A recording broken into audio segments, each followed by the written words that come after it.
Hello बच्चों, चौहानी education में आपका स्वागत है। जैसा कि बच्चों आपकी वार्षिक परीक्षा संपन्न हो चुकी है, अब आप अगली कक्षा में प्रवेश करेंगे। इसके लिए आपको हमारी ओर से ढेर सारी शुभकामनाएं।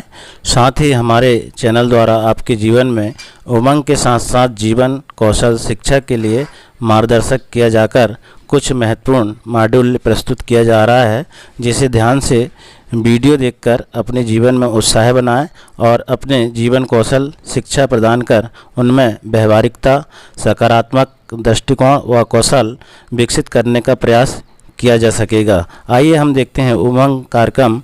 तो उमंग कार्यक्रम जो है वो जीवन कौशल दर्शिका हैंड आउट कक्षा 10वीं का है। इसमें कुछ महत्वपूर्ण टिप्स दिए गए हैं, जिसे आप मॉड्यूल 1 स्व जागरूकता, सत्र 1 स्वयं का मूल्य के विषय में जानेंगे। आज के परिवेश में हर व्यक्ति में कोई ना कोई खूबी व क्षमता अवश्य होती है।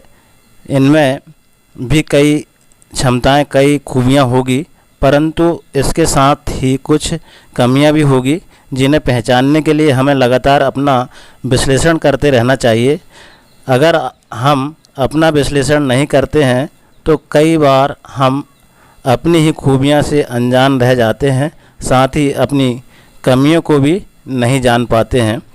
तो हमारी कमी हमारी क्षमता भी बन सकती है। इसके लिए सर्वप्रथम अपनी कमी को स्वीकार करना और उसे अपनी क्षमता में बदलने के लिए उस पर काम करना आवश्यक है।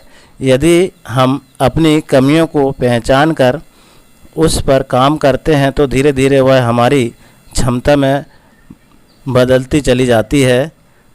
कुछ महत्वपूर्ण बिंदु के माध्यम से हम समझेंगे। तो कई लोगों का स्वभाव होता है कि वे निरर्थक ही अपनी कमियों को प्रदर्शित कर दूसरों की सहानुभूति प्राप्त करना चाहते हैं, परंतु जब हम इस तरह का व्यवहार करते हैं तब दूसरे भी हमारे साथ उसी अनुसार विचारगी या दुर्भाव वाला व्यवहार करने लगते हैं और परिणाम स्वरूप हम अपनी कमियों के साथ वैसे ही बने रहते हैं। इसलिए ज़रूरी है कि हम अपना आत्मसम्मान रखते हुए स्वयं को महत्वपूर्ण समझें और उसी अनुसार व्यवहार करें। हमारी सोच हमारी ज़िंदगी और व्यवहार को बहुत प्रभावित करती है। हर परिस्थिति में हमें अपने बारे में सकारात्मक सोच रखते हुए आगे बढ़ना चाहिए। आमतौर पर ये देखा गया, हम ऐसा मानते हैं कि जो लोग पढ़ाई में तेज़ होते हैं वे ही अच्छा प्रदर्शन करते हैं, पर पढ़ाई में तेज़ होना एक अलग तरह की क्षमता है, जबकि और भी कई सारे क्षेत्र ऐसे हैं जिन्हें में हम दूसरे से बेहतर प्रदर्शन कर सकते हैं। अक्सर हम उन कामों या क्षमताओं को नज़रअंदाज कर देते हैं जो हमें दूसरों से अलग एवं विशिष्ट बनाती है, जैसे सुंदर लिखावट, मददगार स्वभाव, सुरीला गला, जिम्मेदारी वहन करना, हमारी तर्क क्षमता, कुशल खिलाड़ी, अभिनय क्षमता, कुशल श्रोता, नृत्य निपुण, चित्रकारी आदि। देखा जाए तो हर व्यक्ति अपने आप में विशिष्ट होता है। हर किसी में कोई ना कोई खास गुण या विशेषता ज़रूर होती है। इसलिए ज़रूरत इन बात की है कि हम अपने अंदर छुपी विशेषताओं को पहचानें, जैसे कि ईमानदारी, बुद्धिमान, जिम्मेदार, मुखर, विनम्रता, आत्मविश्वासी, हंसमुख, वक्ता, मददगार, ऊर्जावान, मेहनती, मृदुभाषी, सत्यप्रिय, शक्तिशाली, संवेदनशील, दृढ़ निश्चयी, सहनशीलता, चिंतनशील, संघर्षशील, धैर्यवान, ये आदि हमारी जो है अंदर छुपी हुई विशेषता हैं जो हम नहीं पहचान पाते। तो इसी उमंग के माध्यम से हम इन सारे हमारे अंदर जो छुपी प्रतिभा है उसको निखार सकते हैं। इसी के अंतर्गत हम मॉड्यूल 2 में देखेंगे किशोर अवस्था। किशोर अवस्था जो होती है इसमें हमारा एक महत्वपूर्ण रोल अदा होता है। सत्र 1 हमारी भावनाएं। तो हम इसमें देखेंगे हर व्यक्ति के मन में भिन्न भिन्न परिस्थितियों में भिन्न भिन्न प्रकार की भावनाएं उत्पन्न होती है। आपने भी देखा होगा, भावनाएं हमारे मन में आए विचारों से, वातावरण से, लोगों के साथ मेलजोल से व परिस्थितियों से प्रेरित होती है। किशोर अवस्था में अक्सर भावनाओं की उथल पुथल होती है, जिनसे सामंजस्य बैठाना जरूरी हो जाता है। आमतौर पर हमारे मन में इस प्रकार की भावना आती है जैसे दया, खुशी, उत्साह। तो देखिए बच्चों, ये आम बात है। खुशी, दुख, क्रोध, अन्य ये सारी चीज़ें जो होती है वो हमारी स्वाभाविक होती है। तो इन्हीं को हमको अच्छे से समझना है और हमें आगे बढ़ना है। तो खुशी में हम देखेंगे घर में जोशी, सक्षमता, प्रसन्नता, उल्लास, प्रेम, आशा, आत्मीयता, शांति, गौरवान्वित, उत्साह, प्रेरणा और हर्ष। हम दुख में देखेंगे तो दुख में नाखुशी, हताशा, निराशा, शोक, आहत, असंतुष्टि, कुंठा, ग्लानि, अवहेलना, निस्सहायता, हीन भावना आदि। क्रोध में देखेंगे तो उत्तेजना, चिड़चिड़ापन, आंदोलित, घमंड, तैस, डर, नफरत, आक्रोश, धमकी, घृणा, अस्वीकृति, अनादर, ईर्ष्या। फिर अन्य में हम देखेंगे तो अन्य में संकोच, कायरता, आशंका, चिंता, तृष्णा, घबराहट, आश्चर्य, भय, उत्सुकता, उबाऊपन, खीज और शर्मिंदगी। तो इस प्रकार के जो भाव है वो हर व्यक्ति में होते हैं। इससे हमें समझना बहुत ज़रूरी है। तो भावना का उत्पन्न होना सामान्य बात है। कोई भी भावना सही या गलत नहीं होती, पर उन्हें अभिव्यक्त करने के तरीके को उचित या अनुचित कहा जा सकता है। भावनाएं मन में चल रहे विचारों से उत्पन्न होती है।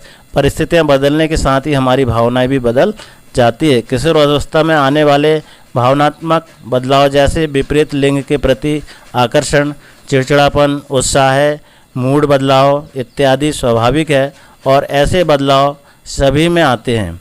ये बदलाव हमारी सोचने और समझने की प्रक्रिया को प्रभावित करते हैं।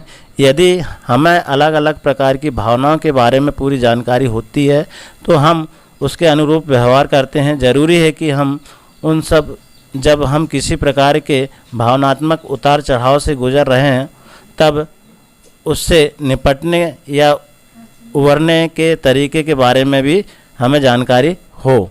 तो भावनात्मक उतार चढ़ाव से निपटने या उबरने के तरीके जो है इस प्रकार हो सकते हैं। जैसे हम देखते हैं, किसी भी तरह की चिंता करना बंद कर दें, अपने भावनाओं को स्वीकार करें और स्वयं से सकारात्मक बातें करें।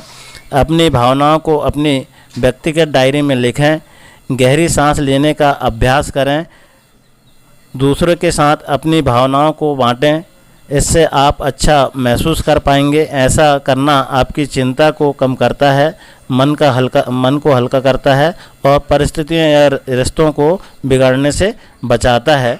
यदि भावनात्मक दर्द आपके मन और शरीर को बहुत अधिक प्रभावित कर रहा है तो किसी मनोवैज्ञानिक या परामर्शदाता या मनोचिकित्सक की मदद लेना चाहिए ताकि आपका भावनात्मक दर्द किसी गंभीर मनोवैज्ञानिक समस्या में बदलने से रोका जा सके। एक ही परिस्थिति में अलग अलग भावनाएं आती है जो स्वाभाविक है। कई बार परिस्थिति के सभी पहलुओं की जानकारी होने पर भी भावना अलग होती है। फिर देखेंगे हम बच्चों मॉड्यूल 2 किशोर अवस्था, इसी में हम चल रहे हैं। सत्र 2 है, अभी हमने सत्र 1 देखा है और सत्र 2 में क्रोध प्रबंधन है। तो क्रोध में क्या होता है, देखिए क्रोध में गुस्सा एक स्वाभाविक प्रक्रिया है। हर किसी को कभी न कभी किसी विशेष परिस्थिति में गुस्सा आ ही जाता है। हालांकि जब हम किसी ऐसी बात पर गुस्सा करते हैं जो गलत हो या जिसे बदला जा सकता है हो, तब हमारा व्यवहार अलग होता है। क्रोध को व्यक्त करना भी एक कौशल है। यदि क्रोध गुस्से को एक उपयोगी और रचनात्मक तरीके से व्यक्त किया जाता है तो हमारा क्रोध सकारात्मक बदलाव ला सकता है। कभी कभी संतुलित मात्रा में गुस्सा करना भी उचित, सामान्य और स्वास्थ्य कारक होता है, परंतु हमारे बहुत बार गुस्से के विपरीत हम अवांछित परिणाम भी होते हैं, जैसे आसपास मौजूद लोग गुस्से में बिना सोचे समझे कुछ भी कह देते हैं या हाथ तक उठा देते हैं। इससे कई बार रिश्ते बिगड़ जाते हैं और कभी कभी ये लोग बाद में अफसोस भी करते हैं। जब हम गुस्सा में होते हैं तब हमारे शरीर और व्यवहार में बदलाव परिलक्षित होते हैं, जैसे शारीरिक बदलाव और व्यावहारिक बदलाव। तो शारीरिक बदलाव में देखेंगे आप क्या होता है, दांत पीसना, नाक फूलना, चेहरा व आंखों लाल हो जाना, मुट्ठियाँ खींचना, सिरदर्द होना, सांस फूलना, स्वयं पर नियंत्रण खो देना, भूख खत्म होना या अधिक भूख लगना। अब हम देखेंगे व्यवहारिक बदलाव में।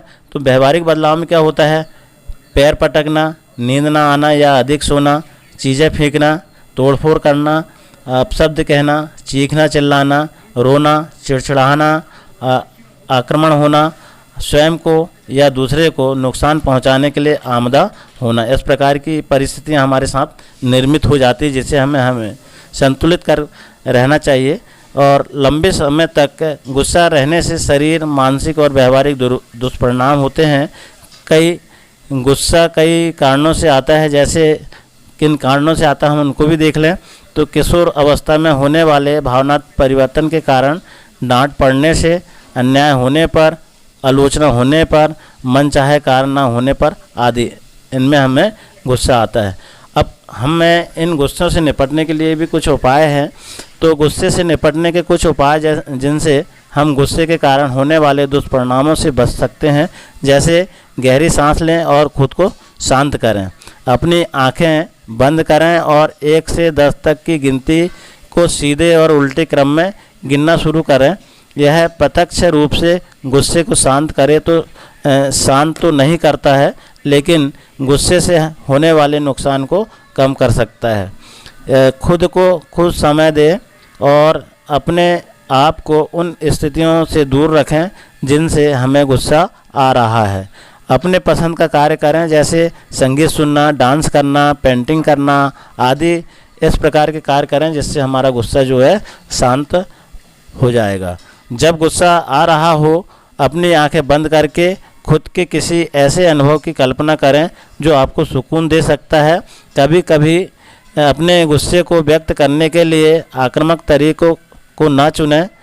यदि गुस्सा आवश्यक हो तो स्वयं से कहना, मैं 2 घंटे बाद या कल गुस्सा करूंगा या करूंगी। इस प्रकार के टिप्स है जो आपके लिए लाभदायक है। और आगे भी देखते रहें हम। जब आप किसी व्यक्ति से नाराज़ हैं तो आप उसे स्पष्ट रूप से बता सकते हैं कि अभी आप परेशान हो और आप इस मुद्दे पर अभी चर्चा नहीं करना चाहते। आप कोई समय तय कर लें जब आप उस समस्या से निपटने के लिए तैयार हो सकें। अपनी राय शांतिपूर्वक व्यक्त करें। यदि किसी दूसरे की वजह से आपको गुस्सा आ रहा हो तो उन्हें यह कहने के बजाय कि आप मुझे गुस्सा दिला रहे हो, आप कह सकते हैं कि मुझे गुस्सा आ रहा है और हमें इस बारे में बात करनी चाहिए। अपने गुस्से की अभिव्यक्ति लिखकर या किसी विश्वसनीय व्यक्ति के माध्यम से बता कर सकते हैं। जिस प्रकार गुस्सा आया हो उसे सम्मानजनक तरीके से बताकर भी गुस्से की अभिव्यक्ति की जा सकती है। गुस्से के समय यह नहीं करना चाहिए, जैसे खुद पर आरोप लगाना, स्वयं को या दूसरे को शारीरिक या मौखिक रूप से नुकसान पहुंचाना, आक्रामक हो जाना, क्रोध को दबाना, बातचीत बंद कर देना, किसी का गुस्सा किसी पर निकालना, स्वयं को कमरे से बंद कर लेना, मुंह फुलाकर बैठना, खाना नहीं खाना। इस प्रकार की हमें आदतों का त्याग करना चाहिए। और इसी प्रकार के हमारे चैनल के द्वारा आगे भी वीडियो बनाए जाएंगे जो आपके जीवन के कौशल को बढ़ाएगा। इसी प्रकार हमारे वीडियो में बने रहने के लिए आगे देखते रहें हमारे चैनल को। धन्यवाद।